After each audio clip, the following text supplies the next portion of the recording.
As a kid, my best friend said it's easy to get away with murder.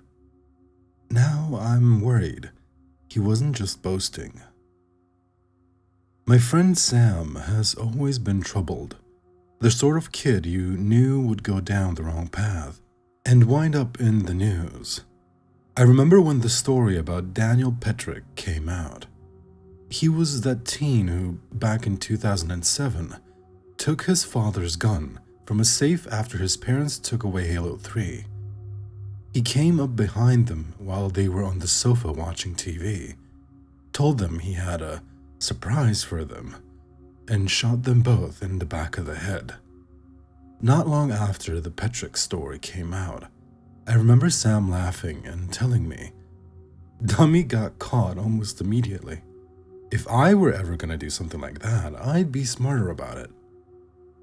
We lived only 3 houses apart, so we used to hang out a lot. Sam was obsessed with true crime, which meant we watched a ton of it. He was drawn to the most heinous stuff, like Catherine Knight, the woman who in 2000 butchered her husband and cooked him up into a meal and hung his skin up to dry. The officers who came to her house brushed against the skin thinking it was a curtain. This was way inappropriate for 12-year-olds, of course, but neither of us had very involved parents. Maybe because all this stuff, Sam was convinced that evil was pretty much everywhere. "Dude," he said, "if this is how much we see, the people who are caught, how many do you think get away with it?" "Not many," I said confidently. "If they did, we'd hear about it on the news. People would be disappearing. But think how many might be labeled accidents, but are really murders. Falls down the stairs, heart attacks. I bet so many people bump off old folks when they don't want to take care of them or want their money." "Doubt it," I said again. "It would be so easy," said Sam. "I bet there's tons of murders sliding under the radar because people just don't expect you to actually kill. So easy." In hindsight, this conversation screams red flag, but as kids, we both had a morbid fascination with this stuff. But by far, Sam's biggest obsession was the piano wire killer, who strangled 4 women in our city and was never caught. I found out from Sam's dad, not from Sam himself, that one of the victims was actually Sam's older half-sister. She was abducted in '99, when Sam was only 4 years old. Like all the victims, she was found naked, her body recovered from the tunnels under Nicollet Island. And finally, I understood the motive for his true crime obsession. He wanted to catch the person who'd killed his sister. He was trying to understand how it happened. When I asked him about her, he claimed to remember her singing to him and playing on the swings, and admitted he watched every scrap of news relating to her death that he could. So, that summer, I suggested we search, go into the tunnels and look for clues. "Bro," Sam's eyes lit up. "That would be dope." We spent a whole summer scoping out those tunnels, winding through unlit utility passages seemingly forever through the cool dark. If you know your way, you can crawl through a narrow passage to Satan's Cave, where teens and urban explorers sneak in to drink, light up, and graffiti their names. There are even some carvings on the cave walls people have made of goat heads and demon faces, but it's mostly just discarded beer bottles and trash. The explorations were thrilling, but the closest we found to anything suspicious was a switchblade, a discarded baby doll, and a loop of wire that seemed likely to have come from a bracelet. Sam insisted the news was all wrong, that the killer wasn't anything like people suspected. Maybe he was right, but he was wrong about the tunnels. There was no evidence there of any killer whatsoever, piano wire or otherwise. After that summer, our interest shifted from true crime to video games. We played lots of shooters. I got into sports. taekwondo, and later rowing, backpacking, any wilderness stuff. Sam got into drugs. We'd still occasionally meet up for a hike. I'd go for the nature. He'd go for the opportunity to light up and escape his parents' constant squabbles. But I saw less and less of him. By the time I entered college, he was in and out of jail, getting in trouble for dealing, for breaking and entering, petty crime stuff. The last time I heard from him was when he called me from jail asking me to bail him out, reminding me what good friends we used to be, reminiscing. "Hey, Rufus," he said, "remember that summer we spent searching the tunnels?" Yeah, pretty transparent, trying to tug at my heartstrings with a bond that had wilted away years ago. But I smiled anyway because those were better times. "That was dope," he said. "We never did find much, did we?" "No, we didn't. But if we searched those tunnels now, things would be different. Hey, maybe we go again once I'm out, yeah?" "Sure, man. So, I was wondering if you could do me a favor." Yeah, okay, I was a sucker. I went and bailed him out later that day. We made plans to hang out, maybe to explore those tunnels again.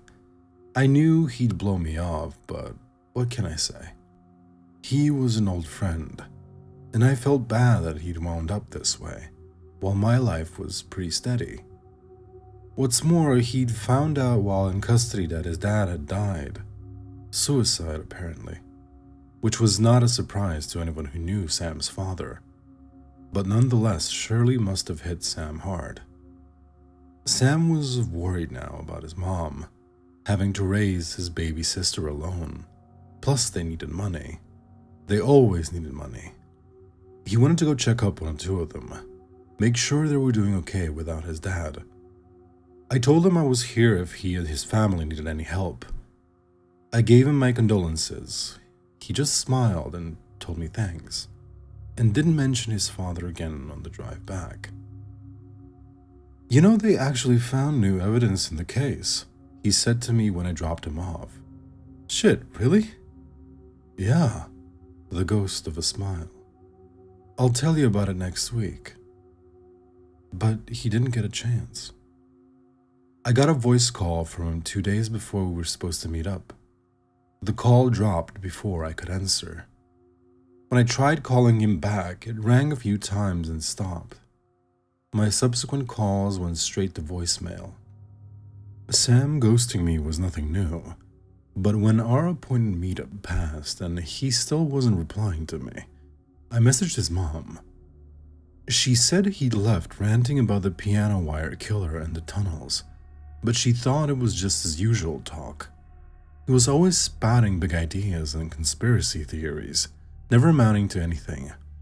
She started to complain how she'd thrown her back out, and with him running off again, there was no one to help but Macy, his little sister.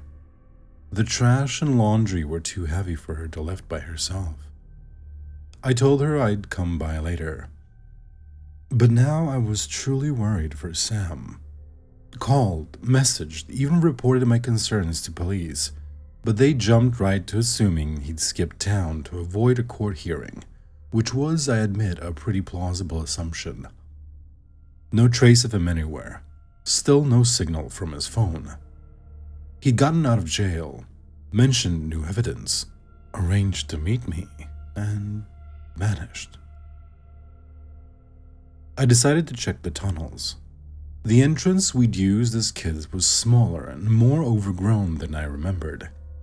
I climbed down the embankment through brush and dry leaves, out onto the concrete ledge, and then ducked into the cool darkness of the tunnel with its low ceiling and narrow walls, flicked on my flashlight. The faint odor of sewage wafted to my nostrils as I made my way forward, the only sound the echo of my boots treading on the concrete. After a while of running my hand along the cool brick, I paused and turned to glance behind me. The entrance had become a distant square of white light. Was this a really good idea? Well, obviously not. I might go stumbling into whatever had caused Sam to disappear, beside which I couldn't remember the direction to Satan's cave. And even if I didn't find my way in, what was I supposed to be looking for? You know, they actually found new evidence in the case. Sam's hint in our last conversation had me tugging out my phone, searching the news, and I was stunned at the headline that came up. 25 years after brutal killings, piano wire killer confesses. Whoa. Sam had seriously downplayed this. It wasn't just new evidence, the killer was actually in custody. And had confessed. So where the fuck was Sam then? Maybe the police were right about him skipping town, leaving his mother alone to look after his sister, me scrambling to find him, and no one to pick up the pieces from his shattered life. I sighed and headed over to help his mom take out the trash. Sam's car was in the back when I pulled up, and my spirits lifted. I was eager to chew him out for all the usual trouble, but when I got inside, his mom told me he wasn't back yet. His car battery had died and he'd left by bike a few days ago. The house was a mess, filled with empty pizza boxes, several full garbage bags, laundry piled up. Sam's mom, Eleanor, had thrown her back out. I remembered and couldn't lift heavy things, so without Sam, she had no one to take out the trash or carry loads of laundry beside Macy. And Macy wasn't a very consistent helper, being only 11 years old. Is that Rufus? Macy came bounding down as I was collecting the trash bags, her nose wrinkled. It smells like ass in here. You should help your mom more, I said. Once I'd cleared the trash out, I was getting ready to leave when, on a sudden impulse, I went upstairs to the room Sam had been using, thinking he might have left me some hint as to where he'd gone. But I found the room taped off with a giant "Keep Out" sign. Macy, bouncing up the stairs after me, told me that no one was allowed in. Especially me, she added, making a face. Well, I'm his best friend, so I'm allowed, I said, but the door was locked. Undeterred, I started opening drawers downstairs in the main room. Where we were little, Sam would sometimes lock his door and his parents would open it and tell him not to shut them out. I vaguely remembered there being a key kept in a junk drawer. While searching, I called out to Sam's mom, asking if she'd heard anything from him. She shouted back from the basement, "He'll turn up eventually, like a bad penny." I grunted and opened the desk drawer. No keys, just old electronics and cell phones, and closed it. Then opened it again and blinked. Sam's cell phone. I recognized it from the day I bailed him out. As soon as I had it in my hand, its heavy solidity made my pulse ratchet up. I brought it out to my car and plugged it in, started up the phone, couldn't get past the password. After a few more tries, I went back inside. Sam's mom was still doing laundry. I told Macy to go sit in my car, that I'd take her to get ice cream in a few minutes, and then I went upstairs. My heart was pounding harder now. The unpleasant odor still lingered, despite the garbage having been cleared out.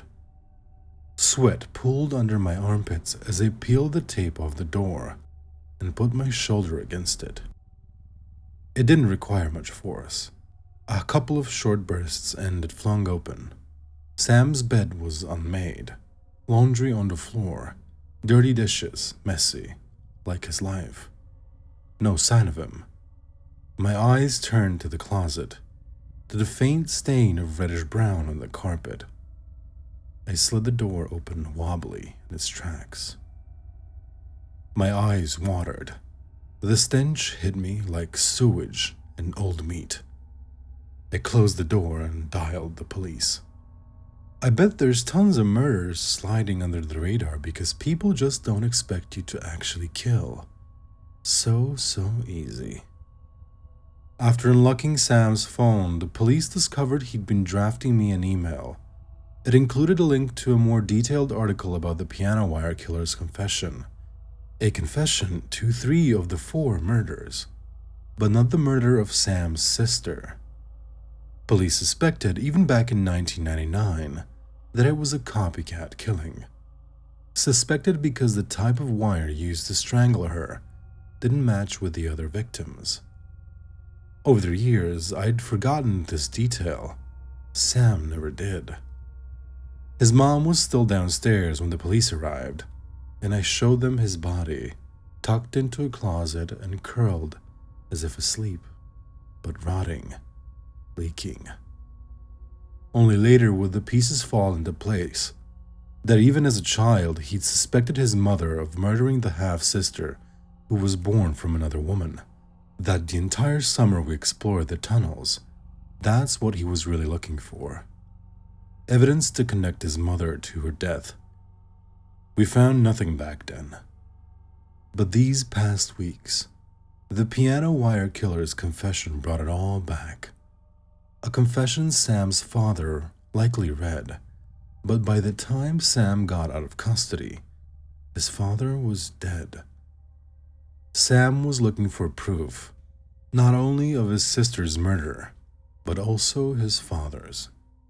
He died of blunt force trauma to the head, unlike his sister's or father's deaths, which were planned carefully enough. Even now, it was hard to prove them. Police seemed to think his was improvised. Perhaps he confronted his mother, or perhaps she caught him snooping.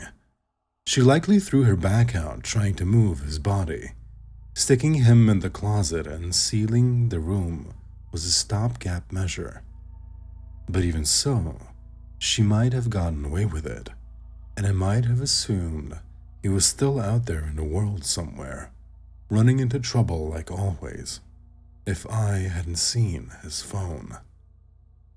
It would be so easy.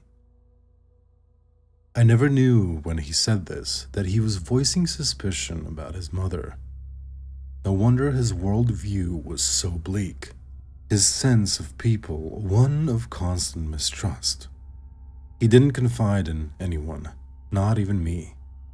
But I'm glad the truth is finally out.